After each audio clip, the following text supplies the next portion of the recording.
غزہ میں کئی ماہ کی لڑائی کے بعد جنگ بندی کی فضا بننے لگی۔ امریکی صدر جو بائیڈن نے غزہ جنگ کے خاتمے کے لیے اسرائیل کی جانب سے پیش کردہ مجوزہ منصوبے کا اعلان کرتے ہوئے کہا کہ وقت آ گیا ہے کہ یہ جنگ ختم ہو۔ جو بائیڈن نے حماس پر زور دیا کہ وہ غزہ تنازع کے خاتمے کے لیے اسرائیل کی نئی تجویز قبول کر لے۔ نیا مجوزہ منصوبہ 3 اصول پر مشتمل ہے۔ پہلے مرحلے میں 6 ہفتے کی جنگ بندی کا اعلان کیا جائے گا۔ اس دوران اسرائیلی فوج غزہ کے آبادی والے علاقوں سے نکل جائے گی، جبکہ انسانی ہمدردی کی بنیاد پر بھیجی جانے والی امداد میں اضافہ کیا جائے گا اور فلسطینی قیدیوں کو اور کچھ اسرائیلی یرغمالوں کا تبادلہ بھی ہوگا۔ امریکی صدر جو بائیڈن کا کہنا تھا کہ یہ معاہدہ بالآخر مستقل دشمنی کے خاتمے اور غزہ کی تعمیر نو کے لیے ایک بڑے منصوبے کی بنیاد بنے گا۔ حماس کا کہنا ہے کہ وہ اس تجویز کو مثبت انداز میں دیکھ رہا ہے۔ وائٹ ہاؤس میں بات کرتے ہوئے امریکی صدر کا کہنا تھا کہ اس منصوبے کے پہلے مرحلے میں مکمل جنگ بندی، آبادی والے علاقوں سے اسرائیلی فورسز کا انخلا اور فلسطینی قیدیوں کے بدلے اسرائیلی یرغمالیوں کا تبادلہ شامل ہے۔ امریکی صدر کا کہنا تھا کہ یہ ایک فیصلہ کن لمحہ ہے۔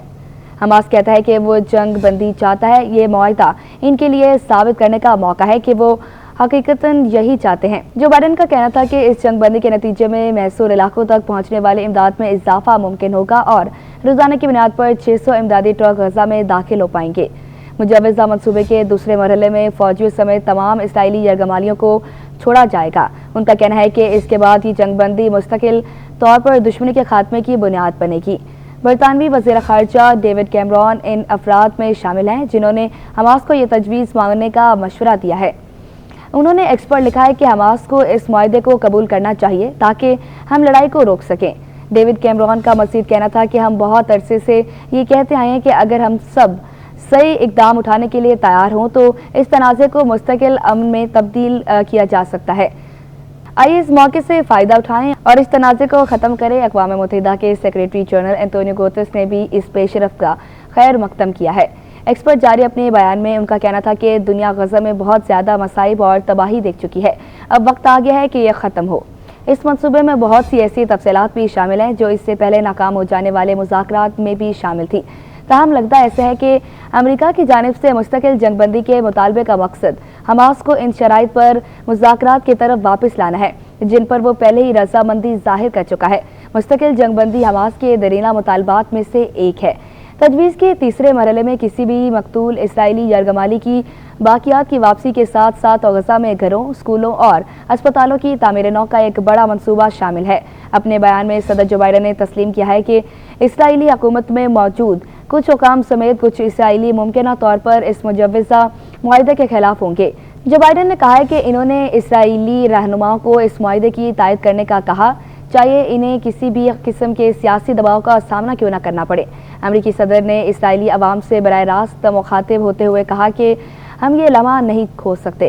صدر جو بائیڈن کی جانب سے ایک اور اہم بات یہ بھی کی گئی ہے کہ حماس کی صلاحیت کو اس حد تک نقصان پہنچایا جا چکا ہے کہ اب اس کے جنگجو دوبارہ 7 اکتوبر کی طرز کا حملہ کرنے کی صلاحیت نہیں رکھتے۔